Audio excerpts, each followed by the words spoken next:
What is going on, everybody? Welcome back to the Cosmic Wonder, where we talk about Marvel every single day. And we have quite a lot to go over in today's video. We're talking about Black Panther 3, the X-Men, and Agatha All Along Season 2. And we're going to kick this video off talking about Black Panther 3, as we have heard a ton of news regarding the new Black Panther in the MCU recently. If you have missed the latest news going around, the most recent reports say that Marvel Studios right now is currently searching for actors to play a new T'Challa, a new Black Panther in the MCU. According to insiders, they are recasting T'Challa, so not simply going back to what they set up at the end of Black Panther 2, Wakanda Forever, where it was revealed that T'Challa actually had a son, and his name was T'Challa as well. That was their original plan to move forward to have a T'Challa in the MCU, but based on what we've been hearing from reports, it seems like they're abandoning that and simply are going the route of recasting a new T'Challa. What will the story be like in the MCU continuity-wise? We're not sure. However, the reports have told us that they are deciding to recast T'Challa because they are in the multiverse saga right now. So we are assuming this new Black Panther will be introduced at some point in time during the multiverse saga, either in Avengers Doomsday or Avengers Secret Wars. We're not really sure when Black Panther 3 is going to come out yet, if it's in between Doomsday and Secret Wars, or if it's coming after, and that's when we get our new Black Panther. But one thing that kind of points us towards the movie possibly coming out before the end of the multiverse saga is the fact that Denzel Washington has already confirmed that he is going to appear in Black Panther 3, and from what we've heard, it sounds like he is going to be playing the villain. And whether the new T'Challa slash Black Panther is a variant or T'Challa's son, T'Challa II, either way, it's going to be really cool to see Denzel Washington go up against the Black Panther. Ryan Coogler, of course, is coming to direct, and according to a recent report from the scooper My Time to Shine Hello,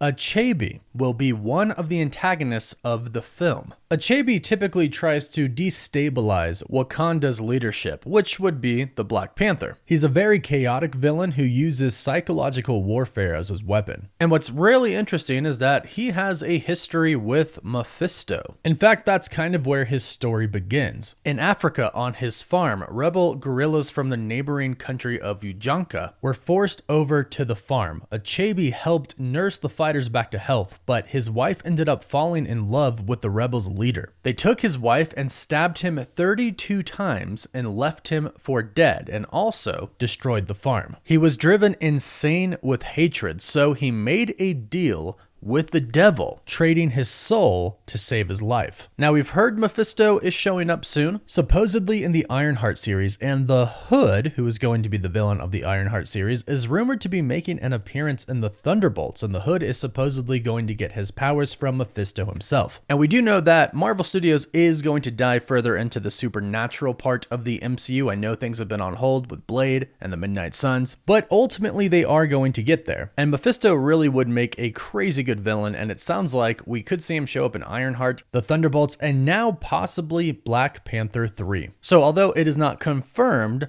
Denzel Washington could be playing Achebe in the MCU in Black Panther 3. Now, like I mentioned, we do have a interesting rumor for the X-Men, and it involves a new casting for Cyclops. Marvel Studios is working on an X-Men movie. This is completely confirmed. In fact, they've already hired a writer for it, Michael Leslie, who recently wrote The Hunger Games, The Ballad of Songbirds and Snakes, which I thought was pretty good. And we've recently heard a rumor that Marvel Studios signed a new deal with the Russo brothers to not only come back and oversee Avengers Doomsday and Avengers Secret Wars, but to oversee many projects in the next saga of the MCU, the Mutant projects, including the X-Men film. So hopefully with a good writer and the Russo brothers behind it, this movie is just going to be awesome. And the latest rumor, also coming from My Time to Shine Hello, is that Marvel Studios is eyeing Jack Champion to play Cyclops in the MCU. Now, if this is true, this kind of lines up with some other casting reports that we've heard, like Sadie Sink being eyed by Marvel Studios for the role of Jean Grey. And I actually think this reveals quite a bit about what Marvel Studios' plans are for the X-Men. We'll dive into this news and more, but I know there's also a lot of news going on in real life. And a lot is happening, and I know it can be really hard to follow the news, especially if you want unbiased opinions, which is why I'd like to tell you about Straight Arrow News, my partners and sponsors for today's video. Staying up to date with all the important events and pieces of news going going on in the world is overwhelming. And with good reason, especially right now in time of media bias and mistrust. It's tough to know what the truth is. That's why I've been using Straight Arrow News to find out what is really going on. Straight Arrow News is an app and website that's an unbiased news source that specializes in reliable, fact-based news. Not only are they unbiased, but they also have a media miss tool that will tell you how much each side is covering certain events. It'll tell you if the left isn't covering something the right is covering, or if the right isn't covering something the left is. And it'll also tell you if both sides are covering an event the same. This allows everyone to get the full picture of what is going on, rather than having to trust a biased news source. Ever since the election, I use Straight Arrow News now more than ever to see what's really going on. And it's been eye-opening to see how much bias is in the media. So I'm grateful for Straight Arrow News, and you can go to san.com/cosmic to check it out, or click the link in my description. When you visit, you're not only supporting the channel, but you're also supporting a group of journalists that are raising the bar on news and focusing on serving you the truth.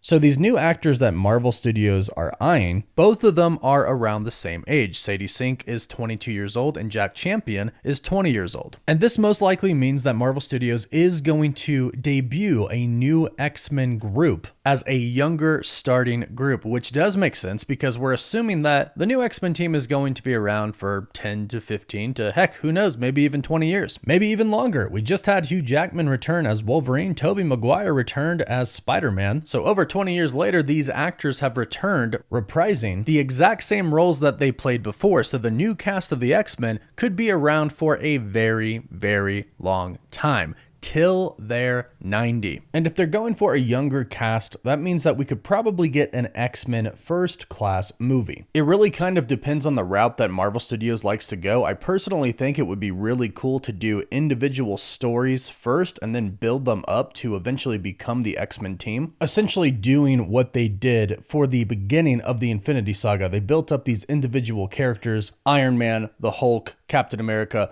Thor, and they had other characters involved throughout those movies to make it all feel really connected, like Agent Phil Coulson, Nick Fury, Natasha Romanoff, Hawkeye. They didn't get their own movies, but they appeared in these other movies, so when everybody came together for the first Avengers movie, it was even more awesome. I think they should do something very similar with that with the X-Men. Build them up individually and then have the X-Men movie. It's a little bit different because there are so many characters and not everybody is around the same age, like Professor Xavier. And again, an X-Men movie is already confirmed, but if you start off with just a core group, you can tell their origin story in the movie. Like if it's X-Men First Class, you can simply go over Jean's backstory, Cyclops, Beast, Angel, whoever they decide to be the first group of X-Men, they could tell their story together. And then when you add new X-Men, like if you got Storm joining the X-Men, you could tell her solo story that builds up to her joining the team eventually. Now, the last piece of news that we've heard is that we're not going to be getting an Agatha All Along season 2. We're not, but we kind of are, and I'll explain. Jack Schaefer is the showrunner for Agatha All Along. She was also the showrunner for WandaVision. Well, she revealed that there is not going to be a season 2 for Agatha All Along. And she did more than that. She actually revealed that they wanted to do a second season for WandaVision, but she turned that down as well. In a report by The Wrap, we've recently learned that Patti LuPone knew that there wasn't going to be a second season because Jack Schaefer told her so. Jack Schaefer came in and talked to her about the fate of her character, Lilia, and she said, "But I wanted a second season," and Jack Schaefer responded with, "I don't do second seasons. They wanted me to do a second season of WandaVision, and I didn't. There's too much to write." And Patti LuPone says, so she does one-offs, and I'm really hoping and praying that someday I get to work with her again because she's magic. So she likes to do just kind of like a one and done thing, no second season. However, we do know that we are going to finish the story of Agatha and Billy going to find Billy's brother, Tommy, who are also the sons of the Scarlet Witch, who is set to return to the MCU pretty soon. So even though they might not specifically call it Agatha All Along Season 2, if they do another story on Disney Plus about this, it is essentially going to be Agatha All Along Season 2. Agatha was a really big hit with the fandom. They're not just going to let that story die like they are letting some other stories in the MCU die. Like we might not get an Eternals 2 like they announced, but that's a whole different story. We're definitely going to get the conclusion of Agatha's journey with Billy when they find Tommy and when Billy and Tommy reunite with the Scarlet Witch, their mother. So let me know what you think about all of this news in the comments down below. Black Panther, X-Men, and Agatha All Along. Please don't forget to like this video and subscribe so you don't miss out on any of the latest Marvel news, rumors, or leaks. You can find us on Instagram, Twitter, and Facebook. And as always, thank you all so much for watching. Woof woof.